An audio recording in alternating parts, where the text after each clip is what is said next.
Welcome to Real Estate Real Talk with me, Skyleigh. I'm a realtor, coach, and founder of Forever Kamloops and Forever Kelowna Real Estate Groups and the creator of Elevation Real Estate, the realtor coaching platform.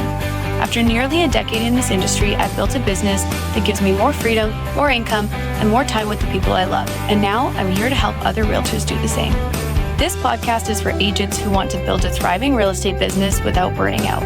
We talk about scaling smart and building systems so you can buy back your life, because life shouldn't feel like all work and no play. And if you're a buyer or seller tuning in, consider this your backstage pass. You'll hear unfiltered conversations with top agents and industry pros, giving you the same insights we share behind closed doors. Knowledge is power, and the more you know, the better you can advocate for yourself and work with someone who truly has your back. Let's get real.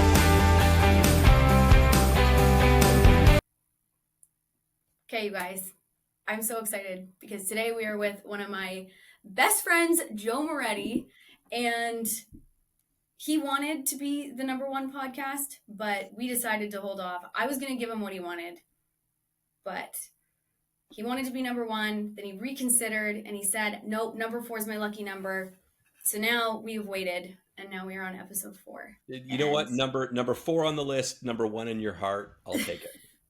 We always have like far too much fun together. Oh, yes, sweetly. I know, and the summer is going to be over before we know it. And I do need to make a trip to the island because those treehouse Airbnbs, they're like calling my name. There's some like really cool Airbnbs on the island. So yeah, I need to make a trip because the last time I was at the island was when we did our Victoria trip.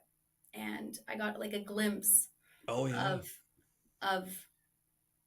breakwaters. I can't believe that this is in our backyard and I haven't even explored it. I feel like every time I turn around, I'm leaving the country to go explore other places. And we live in a very beautiful country, a very beautiful province, and I don't even know what's in my backyard. So it's a different world out here. It's a different lifestyle. It is a different world. And yeah, we went from everything from Chinatown, Boba Tea, Ogden Point, Beacon Hill Park. We ended up getting oysters at like midnight. Yeah, wineries. Some of them were better than others. We had the like a la carte, like pick your oysters adventure. And yeah, some were beher than others. It's fine. Yeah, but no, for sure. I think that I made you eat. We got 2 of one kind, and I think that I made you eat mine because I was like, ooh. I think so. And of course, Jen doesn't eat oysters, so she was just like, "You two losers, go for it." So she's on the island and she doesn't eat oysters. What kind of girl? I know, not a thing. And it's funny. Like 10 years or so ago, we took the kids and went oyster shucking. Well, I should say oyster shucking, maybe oyster plucking. You get a bucket and you dig them out, you throw them in, your oysters and your clams. And we were sitting there at the ocean, like popping a knife in there, eating them. I had some hot sauce in my pocket. Oh my God. Yeah, at the beach. That's the stuff you can do out here on the island. That's so good. Yeah, Tabasco sauce on oysters and then the other thing that I actually really like on them is usually there's like a red wine, like vinaigrette that they put with it. And I really like that one too. So now I'm itching for oysters because the interior doesn't really have, seafood selection, not so great. I'm going to have to travel to the coast. There you go. If I wasn't itching for it, now I am. I know we were talking about your intro and I have far too many things to say about you, but because obviously we are on a podcast today where we are wanting to share with agents how to grow a killer business, I feel like it is a very important thing for me to share with them that just the credibility around you. I know you don't talk about yourself enough, and honestly, it seems like you intro me more than I intro you. You think so? Yes, it is, because every time I am coaching with you at High Performance Agents, you introduce me. Like you're always the one who intros me, not the other way around. Wow, okay. Anyways, now I get to lean in and tell everybody all of the amazing things about you, which is pretty cool. Thank you. The shoe is now on the other foot, my friend. Shoe is on the other foot. So anyways, you and I met, like 6 years ago because I needed a real estate coach. So I stumbled upon your business partner, hit it off with him, and got introduced to you. But the really cool thing about you being a real estate coach is that you actually had a wild background in banking for what you said 20 plus years, which 20 plus years. Yeah. Insane. So you said that you were in leadership in the finance sector for 20 years. I know that your leadership skills are top notch. And I know that because I've taken, even before being a coach with you, a number of your business building workshops, and it's wild because I have taken them so many times, and they're the same pretty much every single time, but every single time it's like reading a book. I pick up something new. And obviously your background for being in the finance sector and running teams of 200 plus people and figuring out like their personality type and where they should be within the sector it's impressive. And I know both you and I love psychology. I think that's a really cool thing about the industry that we're in, is that we can lean into psychology even though we are in business. So anyways, that is something that I think is absolutely amazing about you. But on top of that, you also were the, what did we say? It was the president of operations for Sims Real Estate Group, which is like one of the top real estate teams in the province and country, which is wild. So you ran that team. And then you also were the president of operations for Sims Coaching Systems. And now you are the CEO and head coach for High Performance Agent, where you and I coach together. You're an impressive person, my friend. Let's not get too carried away. Thank you so much for the kind words. Modesty is, I don't know. One thing I'm working on is I'm trying to work harder to take a compliment without feeling awkward. Maybe it's the Italian side of me. I don't know. Yeah, it's been an interesting ride. It really has. 20 years in finance. And I was like so happy in my little world. I've run branches for TD. I've run branches for CIBC. I was in the credit union system. I had a small district of city financial branches at one point. So I've done A financing, B financing, commercial financing, small business financing. I've done it all, built branches, tore branches down. I've been an army of one. I've had sales teams of hundreds of people. And yeah, it's never easy. And I loved my career in banking. Loved it. I had no desire to go anywhere. And at the time I was in a credit union system, and actually, honestly, Skyleigh, it goes back to March 6th, 2018. And I walked into a credit union location. It was one of the largest credit unions in the island here. And I ran a massive team. We had an insurance division. We had a credit division, like giant castle of a branch. And I walked in one day, and it was March 6th. Walked into my office, put my lunch away, and I sat down at my desk and I looked at my watch, and I'm like, 8:17 in the morning on a Wednesday. And it was almost like that movie Groundhog Day, where I was like, is this my life? Has my life become my biggest win of the day? Is I'm 120 seconds quicker than I was yesterday walking my ass from the car and turning off the alarm code. And I had this breakdown where I've never had an anxiety attack before. I've never had a full blown, I've never experienced mass hysteria until that day. And my whole life was mapped out in front of me. And I picked up my lunch. I picked up my picture of my kids and my wife, and I walked away, walked into the car and shut the door. I armed the branch, walked out, and I just sat there, and I went, phoned my wife, and I said, I don't know where the mortgage payment's going to come from. I'm done. And she was just like, what do you mean you're done? Why aren't you at work? And I was like, I don't want to be this guy anymore. And she was just like, okay, we'll figure it out.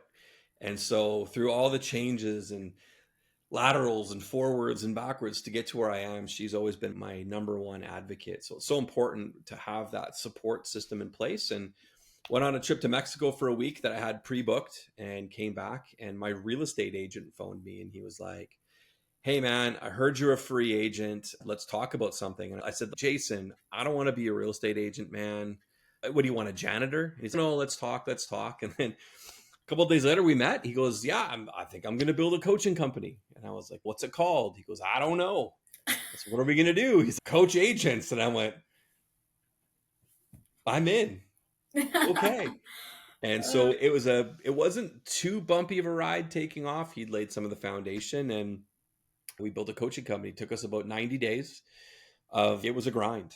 It was a grind. I was going through and seeing every single person that liked one of our comments, or liked a post, or liked a video that we were in. And I was Googling their name and phoning them. That was my lead gen. Yeah. I had nothing.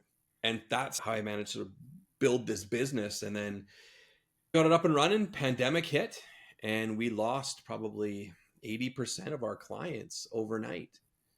And I think it's a devastating blow for me. And Jason and I, we doubled down, tripled down, quadruple down on our efforts, and we managed to build the business, but it had taken us a long time to get to. We managed to build the business back lightning quick with focus, dedication, and an actual plan that we knew would work. We took the exact same thing that we coached, trained, and mentored agents to and applied it. Right. And sure enough, it worked. I'd been running the coaching company for about 90 days, and Jason said to me, "Yeah, man, why don't you run the real estate team?" He's like, "I've gotten it to a certain point, all yours." And I'd never built a coaching company, so how hard could running a real estate team be? So took over the team. It was a team of about six agents, I think, 2 licensed inside sales agents, 3 admin. Took me about 4 years, grew it to about 32 individuals. And at one point, we were the largest team in Western Canada and one of the most top producing real estate teams in all of Canada. I knew from 200 to 400 deals a year. And in my worst year in real estate leadership running that team, my worst year, we only gained 3% market share from the year before. Never took a step back. It's wild. So yeah, it was an interesting ride. And then in April, Jason and I, his passion is production. That's his jam. He loves coaching and the mentorship role and this amazing company that we built, but his passion was the front lines. So for the first time in 6 or 7 years, we decided to part ways, and he's like knee deep in production, shrunk the team down to this lean, mean, like just dedicated machine. I think he was ranked number 6 in BC for the month of June. Because I say I haven't seen the stats, but he seems very happy, and I feel He like is. I feel like he is that person that like needs to be like boots on the ground, like with people, in it. And yeah, you can see he seems super happy. Yeah, and again, they were ranked number 6 in BC, and the month before non-existent. So coming back with a vengeance, like only my guy Jason can, and super proud to see where that team's going to go and what they can accomplish. And for me, it was taking our academy, taking our individual coaching students, taking what we had already been doing for the last 6 years, putting it back in the laboratory and making it better. Yeah. And that was my mandate. And our coaching company, we've managed to grow month over month. It's been 90 days since we pivoted, and I'm just super blessed. For me, it's not about what you're currently doing, but who you're currently doing it with. And I was blessed enough to take my guy, Ryan Zinger, our business development manager. He had faith in this vision that I had and jumped on board. So him, D'Artagnan Patricio, our marketing guy, and of course you were right in it from day one. So if it wasn't for being surrounded by amazing people, there's no way I would be back in finance. I don't know. Who knows what I would have done. But you know what? You're mentioning this, and there was something that I was having a conversation with the other day, and we were talking. It's funny because I do this a lot, and it sounds absolutely ridiculous, but we were at the opera with some other friends, and I know nothing about the opera. Nothing. But I like people. So they invited me, and I was like, yeah, sure, whatever you want to do. I'm the yes man. So I went to the opera. And as we're leaving the opera, there's so many people there. There's so many people. And as we're leaving, we're driving, and I'm like, what was it that brought all these people together?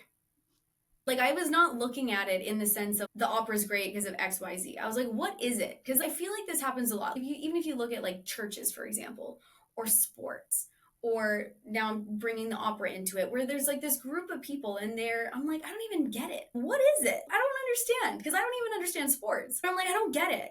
And when we really talked about it, like it really came down to like community. And that's just like something that you mentioned. And you're like, if I couldn't do it without these people, well, like, why am I here at all? Yeah. And I do feel like you are a huge advocate for community, because throughout the years that we have known each other, not that I don't live on the island, but I'm like, if I ran out of gas, there was somebody who asked me once, they're like, who are the people you would call if you ran out of gas? If I lived on the island, you would be at the top of my list of, I need help. Somebody help me. I would hope BCAA and roadside assistance would be one step ahead of me, but you know what I mean? Like the people they're your core people. If you need something, you call them, they're going to be there for you. And I do feel like community is massive. That's how you ended up having the real estate team, that people grinded, and it's a hard business, and they work. And if you don't have a sense of community and like belonging, people aren't going to work as hard. Do you know what I mean? Like they need. Oh, for sure. Nobody wants to work as hard. Yeah. And I think the other thing is, Accountability comes easy in a community. It drags when you're solo. I have no problem letting myself down. And I'm sure This is true. you'll probably say the same thing. I For can, me, yeah. I'm 6'2" and I used to be about 260. I was a big boy. Like I was a heavy hitter. And it wasn't until I surrounded myself with the right people that I was able to drop like that 40 pounds. And I was okay letting myself down because I let myself get to that point. But once I found the people that were in that kind of that same slipstream as me, I didn't want to let them down. And so I think that solo agents, I think when it comes to accountability, because I believe there's only three elements to running a successful real estate team. There's three. Okay. That's it. There's three. There's no four. Give me the golden ticket, Mr. Golden Moretti. ticket. Structure, Okay. process, discipline. That's all. There's no fourth. Because revenue solves all problems, and you can generate revenue through structure, process, and discipline. Now, some people might argue and say mindset. So, Skyleigh, if I was going to ask you what percentage of real estate do you think is mindset, what would you tell me? I don't know if I could because I don't agree. Because I think there is a percentage. So what would the average agent say who's maybe watched some online coaching, gone to YouTube University? What would they say? Out of 100% of all I'm going to effort say 80%. involved, Are they going to say it's 80% mindset? most people say between 90 and 95. Okay. What would you say? I'm going to say 25% mindset. See, for me, you're going 23% too liberal. I think it's 2%. 2%. 2%. Okay. I think I mindset. can gaslight myself to believe anything. So that's why I'm like 25%. You're also notoriously gullible. Let's get that out of the I am notoriously gullible. You're right. Ooh. So it's funny. So again, like there is no fourth. It's not mindset because I'm a contrarian by design. I get that. So I'll argue anything till the cows come home. But here's what I actually believe. I think that there's a lot of coaches out there who push a chat GPT agenda around mindset. And they neglect what the bricks and mortar of a real estate team are. It's that amazing plan. And then inside that plan, featuring structure, process, and discipline. So structure, do you have a plan? Are there bricks in place? What is it you're going to do tomorrow that's different than what you're going to do today? What the hell is it are you driving for? Do you have your goals? Do you got your vision board? Do you have all these things? Do you have your systems? Do you have structure?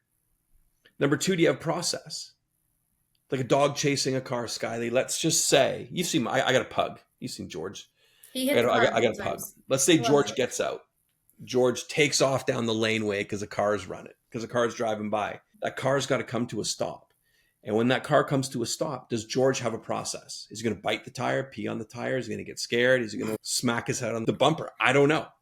Process. Do you know what to do? If you have a buyer, do you have something in place so that you can ask for referrals? They don't like peter out. They don't stall. And if they do, here's the scripting to get them moving again. How do you win a multiple offer? What's your after sale process? How do you present the offer? You have a sweetheart letter. Process. Discipline. Once you've got your process built on your structure, is your head so far up your ass that you think you're going to accomplish it on your own? Because you're probably not. Yeah. So what does that accountability look like? What does discipline look like around actually implementing the structure and the process? So I think mindset will follow. That's what I was just going to say. Once you have all of those other things in place and you start getting the wins, yeah, like your mindset is obviously going to mirror that. And your belief of those things working is obviously going to change your mindset too. So yeah, sure. And it's what came first, the chicken or the egg? So people say, yeah, but you need the mindset to get the process. No, we actually need the process to get the mindset. So everybody's going to have their own take on it. But for me, if I didn't have a plan, it's really hard for me to get up every morning, be energized and enthused and want to come in and build a business. If I sit down and I'm like, okay, what do I do? I'm excited. I got a great mindset. Right? It's going to be a great day. No emails came in. All right. Let me check my DMs. Okay, nothing. All right, I'm still 10 out of 10. No.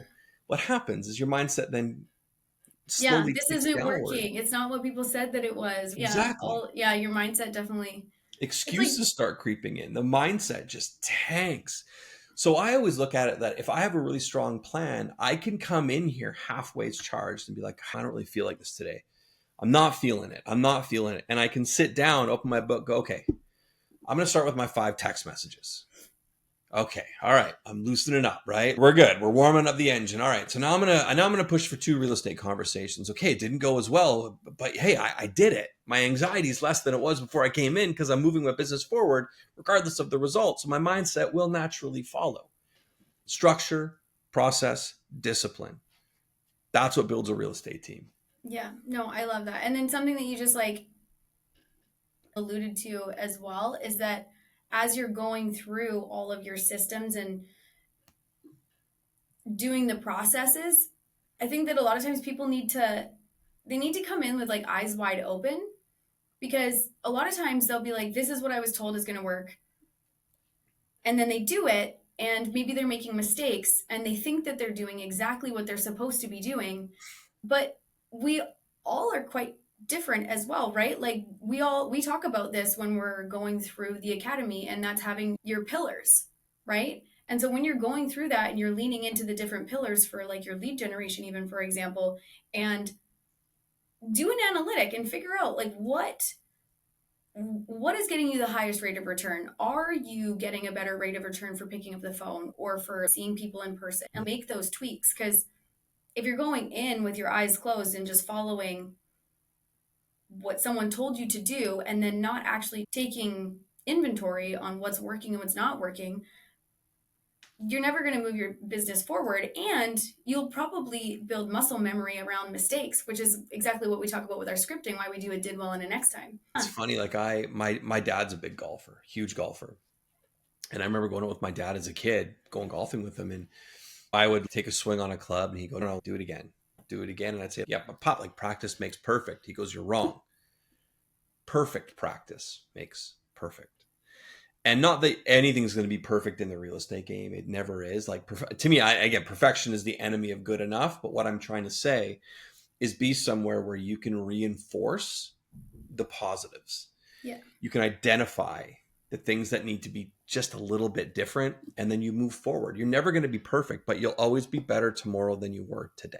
Yeah, the fail forward mentality, which actually reminds me, I wrote down a question for you. Oh, no. Okay. What would you do different if you were to start your business today that you learned from a mistake that happened when you were building? Wow. That's a really great question. When you and Jason first started getting together and then doing Sims coaching systems, starting that from the ground up, if you could start all over again, what would you do different today? That's a really great question. Yeah. That's $1 million question right there. Don't be like me, learn from the mistakes. I got asked that question already today. Did you? I had a coaching student ask it, and it was in context around scaling up a real estate business. Okay. Right? We went from a small team to a large team super quick. And I think that number one, we didn't examine the P&L, the profit and loss statement on the journey upward. We scaled too fast without actually figuring out, like Jason and I were always very much, we'll open the restaurant and figure out how to make a cheeseburger. But in some cases, when you're opening a chain of restaurants, you might want to have that secret sauce dialed in. Yeah. And so for us, one of the mistakes we made was not focusing enough on the P&L statement. We looked so far forward to see things how we wanted them to be. And in some cases, we ignored how those things currently were. Right. So we almost looked at the bright side a little bit too much. We scaled up very quickly. And we were on, I would say, if we had scaled up a little bit smarter and actually not gone all the way in on a growth strategy within 90 days, and if we spread that out to a 2 to 3 year acquisition of some of the real estate teams that we were looking at bringing on, and had brought one in per year, we could have brought one team in, scaled it up, ensured that there was training, quality control, would have saved us just, okay, we would have been spending just a little bit on systems rather than just like opening up the floodgates. We scaled too quickly without examining what that was going to do to our profit and loss statement. And in the end, it was something that hurt because the market shift. We didn't anticipate such a shift in correction between 2023 and 2024. And it's not something, there's some economists, oh yeah, we called it and you didn't. Some people said the market was going to explode. Some people said it's going to tank. You can find whatever you want anywhere. And so for us, we stayed more optimistic and positive versus realistic, and we ignored some of the numbers that were in front of us, focusing on what could have been rather than what currently was. We scaled too fast. We didn't understand exactly what it was going to cost us to do so with a rapid expansion strategy. That's what we did. Yeah, it's actually you saying that, because as for my business too, like I had a real estate team with 5 agents plus myself. And then now my team is myself and my business partner. I'm currently expanding into the Okanagan, but we're significantly more profitable now that it's like leaner, and we have like our few assistants, and then there's myself and Antonia. And I think that I made the same mistake you guys did. Like I ended up onboarding 4 or 5 agents at a time, and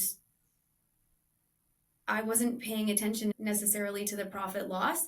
And I just kept saying like, just hold on. I'm just going to hold on a little bit longer. I'm just going to hold on a little bit longer, thinking that things would change. And yeah, it was a mistake. I should have went leaner off the bat, or I should have, everything could be like a, what if I did it differently? But I think that really paying attention to the like profit loss statements is important, because you can see where your holes are. And if you wait too long, it's a problem. It is. And it's tough because you want to be like that servant leader, and you want to make sure that everybody's supported, and you're in some cases scared to make really tough decisions or be involved in the tough decision-making process, because it's people's livelihoods, it's their families. But what it really comes down to as a business owner, it's like flying too close to the sun. The closer you fly, the farther it is to drop. And it's a tough realization. I think that lean and mean teams are how real estate's going now. It's going this less traditional model where you've got your buyer's agent, you got your showing agent, you've got kind of a main agent like a rainmaker, and then you've got some small virtual administrative pieces. But I think gone are the days of these like giant 20-person teams, because they're just not profitable anymore. Yeah, I know. I agree with that. It's just, I think that a lot of times agents want to have the massive teams because it looks nice and shiny on the outside from like consumer perspective. But there's so many agents that I have interviewed that have larger teams, and they're like, it's not profitable. And I'm like, but why don't you scale down? And I don't know if it's just the visual appeal from the outside looking in that they want, like the status of it, or if it's that they committed to these people and that they're like holding on for dear life like I was and like you were, or I'm not sure exactly what it is, but I do think you're right. I think that it is going to be transitioning into more lean teams and I definitely specialists agree. in different sections of a team, as opposed to everyone doing the same thing. Yeah, these giant massive teams of everybody calling, these giant lead banks of 100,000 names. Like, I think that's an antiquated system. It worked once. I think it's different. I think the landscape of real estate is changing. I think it will change. I think at some point, I don't want to say very soon, but I think buyer's agents will get phased out. I know that's the model that they're running in Australia. I think with cloud-based brokerages, I think with artificial intelligence. I read this article that said, again, I know I'm not getting the number right, but you'll get the picture, that they actually ran, I think it was in Portugal, the very first artificial intelligence agent. Did you read about this? No. Oh, yeah. So all it was AI. There was no human. Weird. Somebody like unlocked the door so they could look at a home, but everything was done through chatbot, through AI voice, through avatar, everything. Do you know how much money that agent made in its first year? The AI bot? Oh, probably far too much. How much? I don't know. Let's go with $1 million. $1 million. You're about 199 shy. 199 million shy? Yeah. No. That's it. Yeah. And I'm a fact check. I'm gonna fact check. But I think it was around $200 million that this made. That's insane. AI Realtor Portugal. Where is it here? First ever, sorry, my apologies. 100 million in real estate sales. Still, Sorry, only 100 million. Yeah. 100 million. Wild. So again, it's so important to have a freaking plan. And again, you don't need these giant ships anymore. Like that AI, that's one robot. That's theoretically one entity, one being. So you don't need these giant teams of 20 beings if you have 3 or 4 people that are fighting the same battle and they're all showing the same elements of structure, process, and discipline. I agree with you. So then, what do you think it takes because people do want to scale, right?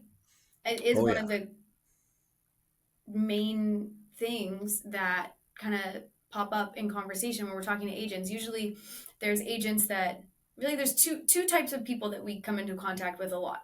One is like new agents just trying to get their feet on the ground. They need to figure out the processes. They need to figure out the systems. They need the accountability partners that we're talking about.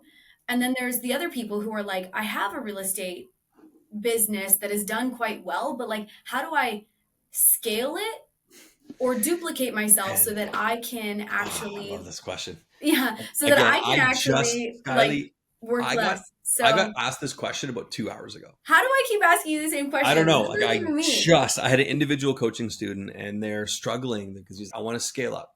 I want to scale up. And that the L word keeps coming up. You know what the L word is, right? Leverage. And it's funny when I think of that, I look at it from this lens, and maybe you see it the same way, maybe you don't, maybe you want to unpack it. But I think that number one, the very first thing you need to do is if you're deciding that you want to add leverage and you want to scale, it's knowing what you want to scale. So number one, and this was something that is near and dear to your heart, if you're looking at scaling your real estate business up and adding leverage, item number one is a time and productivity audit. Are you scaling because of administrative processes? Are you scaling because you're lacking automation? Are you scaling because there's only one of you and you've got a pipeline of 63 people? So what exactly is it that you're looking at scaling? To me, scaling is like that, like scaling and leverage is like that word, like happy or clean or nice. It means something different to everybody. Yeah, or kind or anything. I think you need to add context. How you run that? Number one is you run a time audit and you figure exactly, you go, okay, I'm worth $500 an hour. I made $300,000 last year. My commission was $300,000. I divided that by 52 and then I divided that by 37.5. Figured out my hourly rate. Now that you have that hourly rate, you ask yourself, so I'm doing 2 hours of content posting I'm doing an hour of content posting per day. Would I pay somebody $500 an hour to do that? Or could I pay them $20 an hour to do that? So it's understanding where your time is going. That's number one, because that will tell you what leverage you're looking to add. Number two, you need to make sure you can afford to add leverage. Don't make the same mistakes that have been made a million times. We just talked about this, right? Where the mistake is I'm going to go hire or bring in 3 agents to mentor. I'm going to pay each one of them a salary of $3,000 per month while they're getting licensed. Or I'm going to bring in 2 inside sales agents and pay each one of those guys $50,000 a year and give them X amount on commission. Can you afford to add leverage? Because that's going to tell you what type of leverage you need. Do you need virtual? Do you need boots on the ground? 2 totally different types. So as you can see, we're taking this idea of leverage and scalability and we're shrinking it down. And before you even dream of handing a process off, you got a standard operating procedure? Can you sit here and say, here's my buyer's process. Rinse and repeat. Yeah. Rinse, lather, repeat. Right? I was literally just going to say that though, because I think that is, if you are going to bring people on, you need to be conscious competent. What is it that you're doing that is working so that you can teach other people? Because it needs to be duplicatable. And if you aren't a good teacher and you don't have your systems and processes like tangible to like hand over, I don't know how you think that you're going to be able to hand things over. And And you the can't hard, hand over nothing. Like you can't just, here's my brain, here you go. yeah, exactly. You Like have to put it it's down. unfortunate, it's proprietary information. Only I have it. And Yeah. so as people start thinking of this, you can actually create leverage without bringing anybody on with 3 simple pieces. Create standard operating procedures. That way you know what needs to get done and you can tighten up your processes. Number 2 is like CRM automation. That is so huge. Like your e-blast, your text campaigns, follow-up. Like you created an amazing pipeline management tool, like smart drips, nurtures, adding chat features in. CRM automation can be considered leverage. And the third is like calendar and task management. So if you're blocking your time for like lead generation, client calls, and then blocking out your personal time, adding things in Calendly links, when you do items like that, you're adding leverage because you're buying your time back and you're not like at the same time spending money on somebody else's salary to do that for you. So the first thing I always say is, again, leverage through systems. Create that first, because sometimes you'll find like just little things that you can tweak and sharpen that's right in front of you. Yeah. You know what I've been using a lot lately, and it is freaking brilliant? Zapier. Oh yeah, you're zapping everything, hey? I'm zapping as many things as I freaking can because, like you said, like there's only so many hours in a day, and there's so many tedious, time-consuming activities that don't need to bog down your calendar. Like that time audit, you mentioned this already. I freaking love that time audit. Yeah. Because there's so many things that we do that are busy work. And everyone's, I have been working for hours and hours, and I worked until midnight last night and the night before, and I was still up at 6 a.m. And I feel for those people. I have been that person. But it's because you're not managing your calendar and you're not leaning into systems and tools to leverage your time. Because, yeah, you can buy back your time with the CRM. 100%. That needs to be like a very systematized system that like runs smooth. Like the smoother it runs and the more clear you are with the automations within it, it is going to make your life so much easier. It's insane how much time that your CRM can buy you back. And then on top of that, if the CRM doesn't do it, Zapier will. Oh, for sure. There's so many pieces out there. But again, when people think of leverage, they think of another human being doing their job so they can sit back and just collect a passive revenue stream. But there's so many things that need to get done that you may not need that other human being. And or if you do need that human being, that makes their life easy. So again, create your standard operating procedures, figure out your automations and your workflows, and calendar management. I cannot stress that enough. Calendar management. Like real estate, man, it's like we're not saving lives. Like we're all one step away from probably flipping burgers. Like no one's going to die. If you don't text somebody back at 9:30 at night, what's going to happen? Yeah, What would I mean, happen? they could very well hire someone else, but at the same time, nobody's going to die. Nobody dying, right? Are they going to go hire somebody else because you didn't answer a text at 9:30 at night? Probably Highly not, unlikely. but if they do, that's probably like it's probably not a client hole that you in your want, process because you didn't set expectation. right? So So that's just it. And when we're bringing clients in, it's up to us to train our clients as well because we operate on standards. Clients raise and lower expectations depending on where your standards are. yeah. So if my standard is you can get a hold of me 24 hours a day, 7 days a week, I don't care if I'm with my kids, I'm at a birthday party, I'm on vacation, you can get a hold of me 24 hours a day, 7 days a week. That's now your standard. So the clients that were like, wow, our last guy was like, man, I could get a hold of him from 1 to 3. He'd call me back. He'd text me back to tell me he was going to give me a shout in a few hours. Wow. So now their expectations creep up to match your standards. Great. Congratulations. You now got yourself like you're now babysitting. Good for you. Have fun with that. Now, then again, scale that up to 15 to 20 people constantly asking you things at 9 o'clock at night because you've allowed it. Yeah. So it's about also setting your standards very early on and training your clients' expectations to match your standards. Standards to expectations are what fact is to fiction. One's real. One, it's up for interpretation. It's sorta. Match them. Yeah, I remember you actually saying this to me because I didn't understand the difference between standards and expectations. And you're like, you're looking at it wrong. Like, you're like, what you're talking about is, it should be a standard. Like, my definition of what I was talking about was, I thought it was a standard. And you're like, no, they think it's an expectation, which moves. He's like, you need to make it a standard. And I'm like, oh, I didn't know the difference. Yeah, like an example in real estate is, I leverage my sphere every day. I send sphere texts out. That's an expectation. I expect that I'm going to send some sphere texts out. Standard is every morning, Monday to Friday, 9:30 a.m. From my notes section, I copy and paste a text. I change the name. It goes out to 5 people, starting with A, working my way down. I then take the people I've texted, put them into the database. I type sphere text 2025. I do that 5 times a day. That's a standard. That's a standard. Yes. Yeah, I didn't understand the difference until you Most like people nailed don't. it out. Because it's the same as like when I was running my team, right? Like I was like, oh yeah, like this is what we do. And you're like, nah, you're expecting that.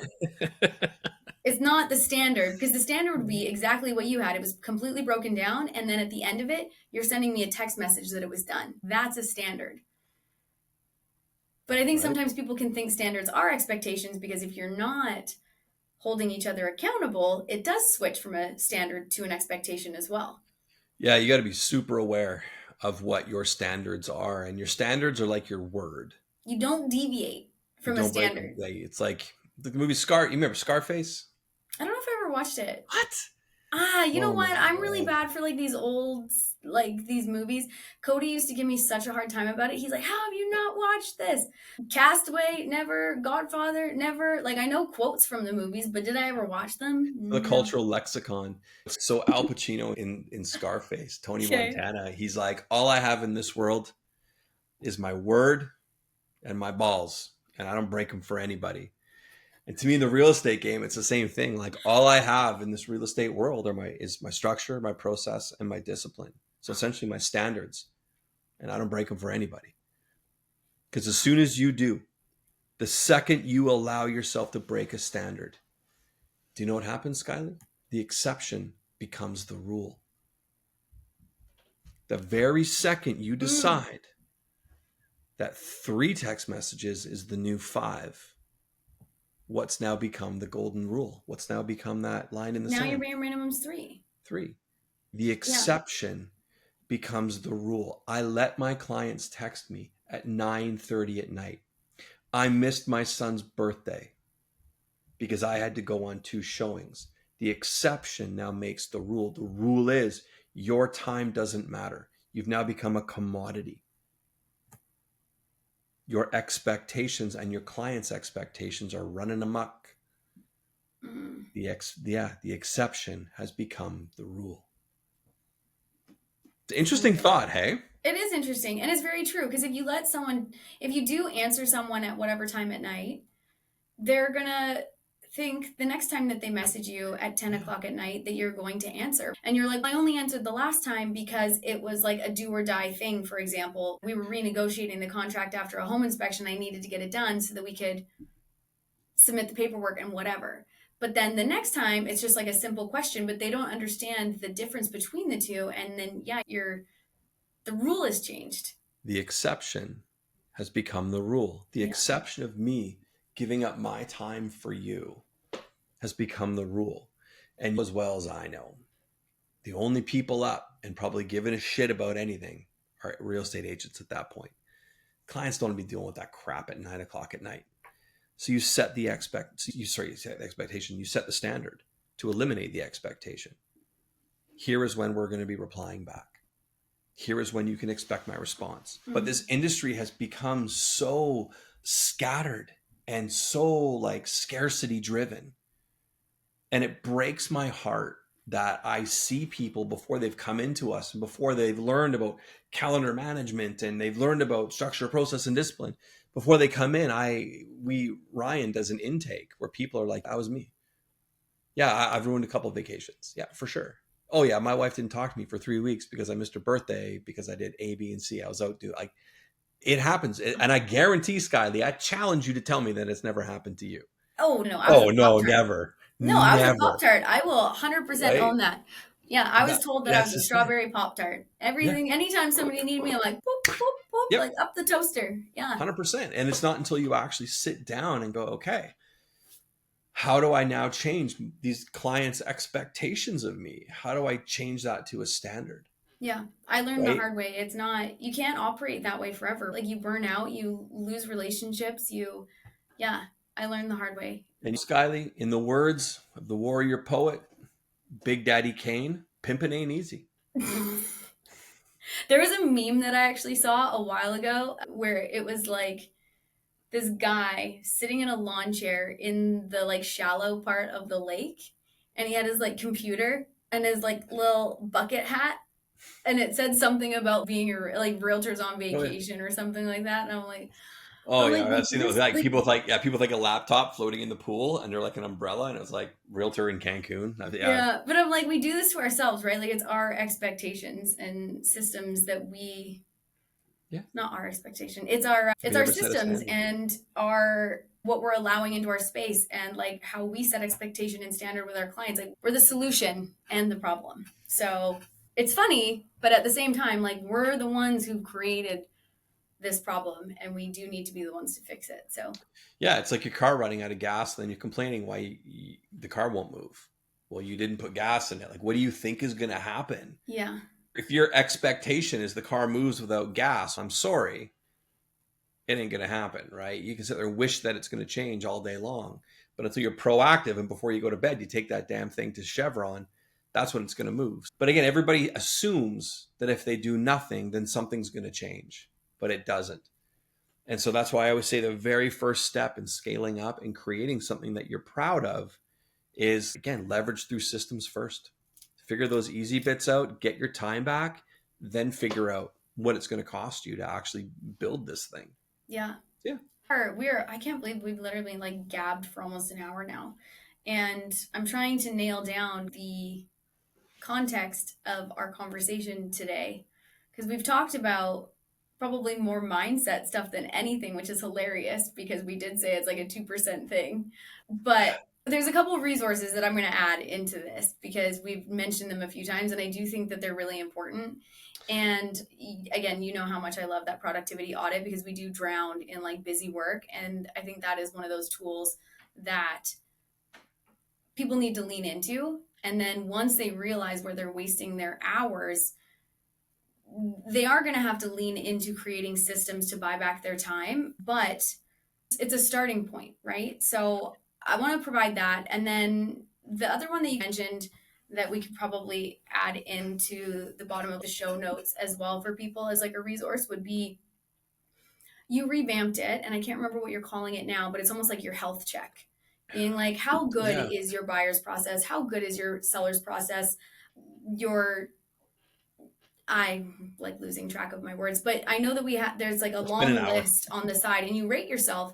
And I think that was really important too, because there's a lot of systems that people don't even have or think that they should have. And when we're talking about leveraging and growing a business, whether you're a solo agent just getting started or you are a agent who is wanting to scale up, those systems and processes and that health check is going to tell you what you need to have in a SOP so that you can actually hand it over. So I think that was another really good reason. Happy to include some content. We do have a revamped one, and we'll make sure that's available for everybody. And above all else, I think that if I look at it and all the team leaders I talk to, all the agents I talk to, the one thing I always come back to is if you want to invest in your business, invest in yourself first. Who are you being coached? Who are you being trained and mentored by? Because I believe that if you want to see into the future, you stand on the shoulders of giants. Like success leaves clues. So whose clues are you looking to track down? So find yourself mentorship. I think that's so clutch. I don't think it's clutch. I know it's clutch because there's so many coaches out there that spend so much time focusing on mindset that what happens is you lose structure, process, and discipline because you're chasing these behaviors that can be fixed by remedying your expectations and creating standards. Yeah, no, I definitely agree. And even the most successful people have coaches. Oh, yeah. Like they do. So many people I know that are making multiple millions a year, they have coaches or multiple coaches, right? Like they're always learning. And I think having, again, the eyes wide open mindset about business and about what you're doing on a daily basis is something that is going to propel you forward. Just because you've done it once and it worked for 6 months doesn't mean that it's going to work for the next 6 months. So yeah, having the community, growing with other like-minded people, and continuing to learn and be coachable is wildly important. Yeah, and I will say this, if I can put a plug in, we run an academy. We are a skills-based training company focusing on structure, process, and discipline, and none of the fluff.